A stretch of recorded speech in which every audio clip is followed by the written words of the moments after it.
Congress party के president Kharge साहब, राहुल गांधी जी और जितने भी यहाँ स्टेज पे बैठे नेता लीडर्स और यहाँ महाराष्ट्र मुंबई से आए हुए जितने भी भाई बहन बुजुर्ग बच्चियाँ, सबको मेरा आदाब, मेरा सलाम।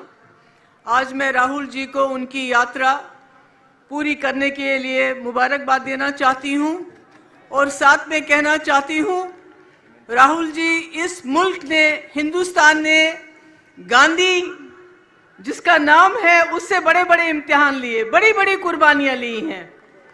चाहे वो महात्मा गांधी जी हो जिन्होंने आज़ादी की लड़ाई लड़ने के बाद इस मुल्क की आत्मा को बचाने के लिए अपनी जान दी, चाहे आपकी दादी इंदिरा जी हो जिसने इस मुल्क के लिए आखिरी कतरा खून का दिया, चाहे आपके पिताजी राजीव गांधी जी हो जिन्होंने इस मुल्क को अपने खून से सींचा। इसलिए आपके ऊपर ये जो भार है, ये जो जिम्मेदारी है, ये इसलिए आई है कि आपके नाम के पीछे गांधी नाम है, जिससे बीजेपी के लोग बहुत डरते हैं और आगे भी डरेंगे। आज मैं देख रही हूं यहाँ हम अलग अलग सोच, अलग अलग विचार के लोग जमा हो गए हैं। यही हिंदुस्तान है, यही भारत है जहाँ अलग अलग सोच होती है। यही हमारे संविधान ने हमें इख्तियार दिया है, अधिकार दिया है कि हम सबको मिलजुल के रहने का। मगर आज मैं आपको एक संदेश देना चाहती हूँ। इलेक्शन आने वाले हैं। संविधान का सबसे ताकतवर हथियार आपका वोट आपके हाथ में है। आपने एक वक्त था सबसे प्रिय प्रधानमंत्री जो मेरी नजर में थी, इंदिरा जी को, जिसने 10 साल की उम्र में आजादी की लड़ाई लड़ी, जिसने बांग्लादेश को आजाद किया, जिसने अपना आखिरी कतरा खून का इस भारत के लिए दिया, उसको भी अपने वोट से आपने बाहर कर दिया।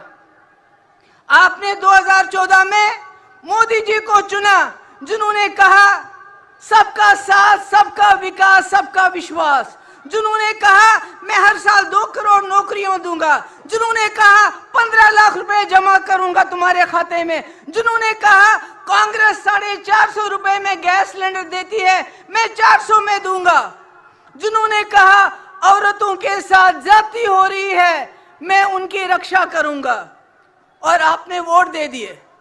मगर 2019 में उन्होंने कुछ भी ऐसा काम नहीं किया और पुलवामा के शहीदों के नाम वोट मांगे, उन शहीदों के नाम जिनके लिए सतपाल मलिक साहब कहते हैं कि उनको उनकी लापरवाही की वजह से शहीद होना पड़ा। आपने फिर वोट दिए और आज 10 साल के बाद मोदी जी न 10 करोड़ नौकरियां, न 15 लाख जमा, न औरतों की सुरक्षा, न किसानों की डबल आयु, न एमएसपी, कुछ भी नहीं। मगर आप कहते हैं 400 पार। ये 400 पार क्यों करना चाहते हैं? आप मेरी बात सुनिए, क्योंकि ये संविधान को बदलना चाहते हैं, आपके हाथ में से आपका वोट छीनना चाहते हैं, ताकि जिस वक्त आप लोग जाग जाओ, आप इनको बाहर करना चाहो, आपके वोट में वो ताकत नहीं रहेगी।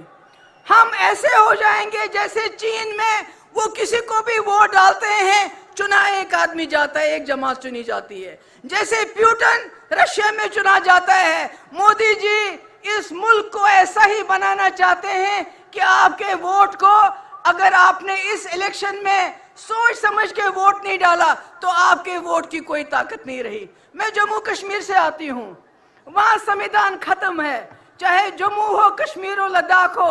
आप आते हैं टूरिस्ट बन के, देखते हैं सब ठीक है, कुछ ठीक नहीं है। आप ले चले जाइए, वहां हजारों के लोग सड़कों पे मिलेंगे, मगर कश्मीर में कोई सड़क पे नहीं आता है, अगर आता है उसको जेल में डालते हैं।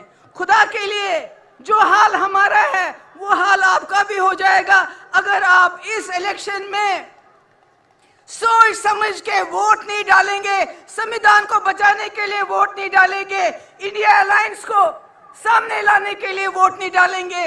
राहुल जी की कुर्बानियां इनके खानदान की, इनकी फैमिली की कुर्बानियां, अगर आप उनको बचाने के लिए वोट नहीं डालेंगे तो आप भी नहीं बचेंगे। मैं आप सबकी बहुत शुक्रगुजार हूं। मुझे बताया गया 5 मिनट में बात खत्म करनी है। बहुत बहुत शुक्रिया। धन्यवाद मुफ्ती जी। मैं अगली कड़ी में हमारे झारखंड के मुख्यमंत्री जो थे